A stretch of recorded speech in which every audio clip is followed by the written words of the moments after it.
both sides tonight? Oh my gosh. Yeah, we were just talking about that. That's How bad was that? Man, that's so bad. It's honestly a bummer on both sides. Like, yeah, but.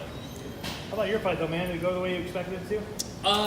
Yeah, I was. I took it a little more cautious than, I feel like looking back that I could have pressed the action a little earlier, but you get out with a first round finish debut, and you gotta be happy with that. And so, of course, there's always things to take away and to get better at for the next time. But yeah, went great. Was that the goal coming in, that you wanted to make sure you got a finish in this one, or was it more conservative and say, you know what, first fight for Bellator, let's make sure to just get my hand raised to start with, and then anything is a bonus? Yeah, it's tough. So growing up wrestling, you're always told like, don't go out to wrestle for a pin, go out to wrestle to win and whatnot. And in this sport, man, you want to go out and get a finish. And you'd be a liar if you said, I'm just gonna go out and try to perform or whatever. And so the goal is to get a finish, and especially for me, I wanted to go out and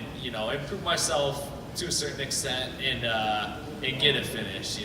You say all this stuff and all that, but yeah, I wanted to go out and get a finish. We talked the other day about if you needed to do something to sort of endear yourself to a new group of fans, and no offense to the rest of the main card, but sort of the way a lot of this stuff went later on in the show, you had arguably the best performance of the night. I mean, Dumas was great too, of course, but do you feel like you left people with something to think about for your next one? Yeah, I hope so. I hope I'm in consideration for someone to look out for at the welterweight division. I certainly believe that I have the credentials and all that, and I'll keep building. I'm young in the sport, at a sense, and I love to go out and finish. As my record would say, that's 5 out of 7 finishes, and so I'm going out to try to finish fights, whether it's with my hands or submitting. So. Does this kind of work out for you in the end in terms of coming here to Bellator with the welterweight division, having the Grand Prix, which is something a lot of other promotions don't do? It's almost like the bright side of everything. There's a lot of talk around welterweights here right now. Yeah, definitely. I think it's like the opportune time for sure. And I've talked about too in the past that the welterweight division is so stacked in Bellator, and it's awesome. And I'm coming in at the right time. And unfortunately, ideally maybe come in a year and a half ago or whatever, so I could be in the tournament. But I'm ready to mix it up with the guys who are getting out and all that stuff and improve myself there. So. Austin, does it help you also have guys out of the tournament like Dave Rickles, Koreshkov, Larkin, guys who they're that too big of a step, but they're a step up and they're available right now. Those are all fights that we made maybe within like the summertime. Yeah, 100%. The goal is to just keep building up and each fight a tougher opponent, a guy with a better record, a guy with more experience and all that. And fortunately, I have a very smart management team. My team, Gracie Baja, Fabiano Schirner, we all have a great plan in place, and now it's up to Bellator, and obviously I didn't take any damage and all that, so I'm ready to fight as soon as I can, and I'm excited to. Obviously, Paige is in your corner. As a debuting fighter, I mean, is it calming? Is it motivating? Can you just talk about what that does for you?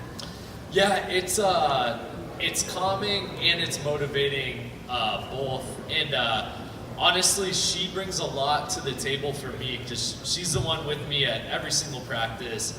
When we get home at night, she's the one who I say, other than Fabiano, who is with me during all the practices, but she knows me the best out of anyone, and she knows what I'm capable of, the skills that I have and what I can do and need to do. And so for me, we honestly, coming into the fight week, we had only planned on 2 corners, and then I had no idea I even got 3. So once we found out we got the third, I was like, hey, you're in 100%. So, and it's a great thing, and I love having her with me in the back, and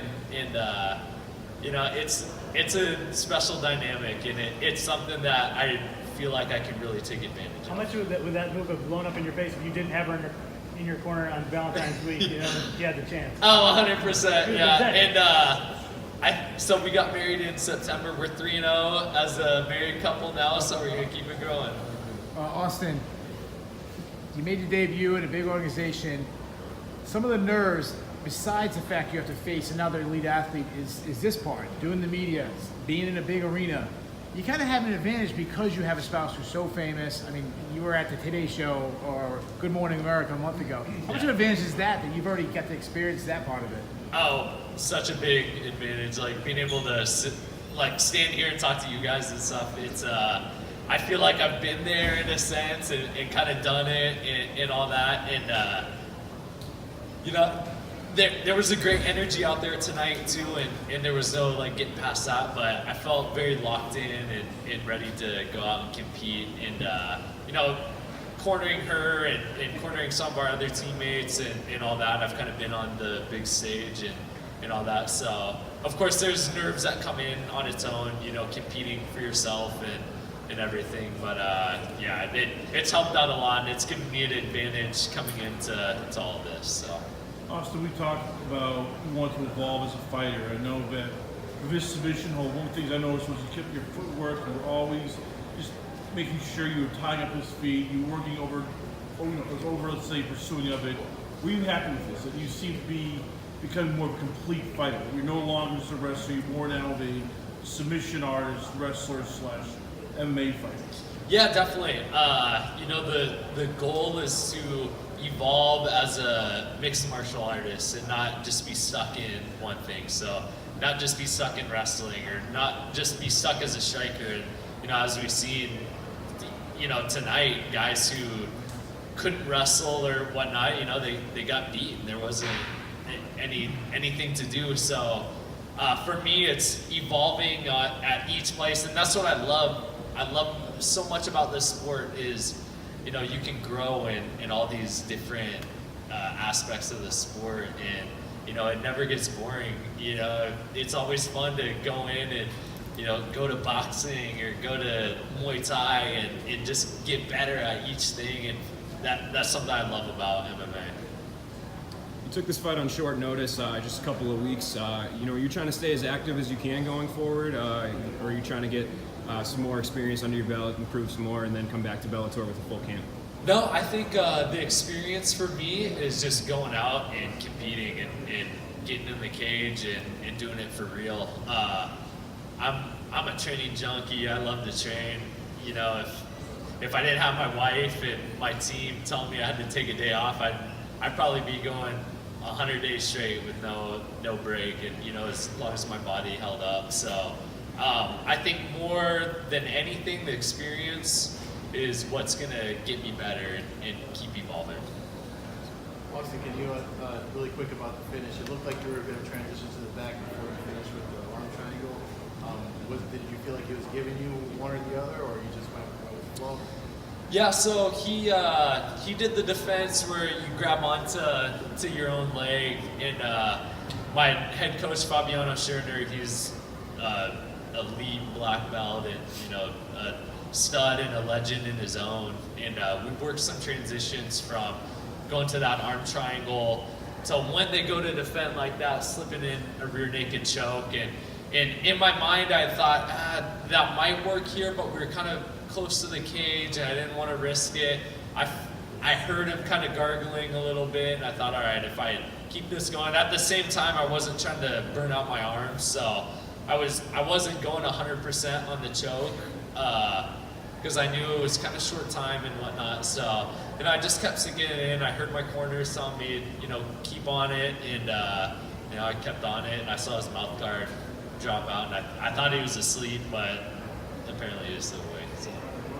You're surprised the ref didn't call the fight, pause the fight when out came out? No, I was in an advantageous position, and you know, mouth guard came out, and he didn't want to compromise the position that I was in, and so I was fine, man. I've had these teeth busted out before, and honestly, To be completely honest, you know, if my teeth got knocked out, would be that I'd get a gold tooth and all that. It'd be cool. So yeah. All right, guys.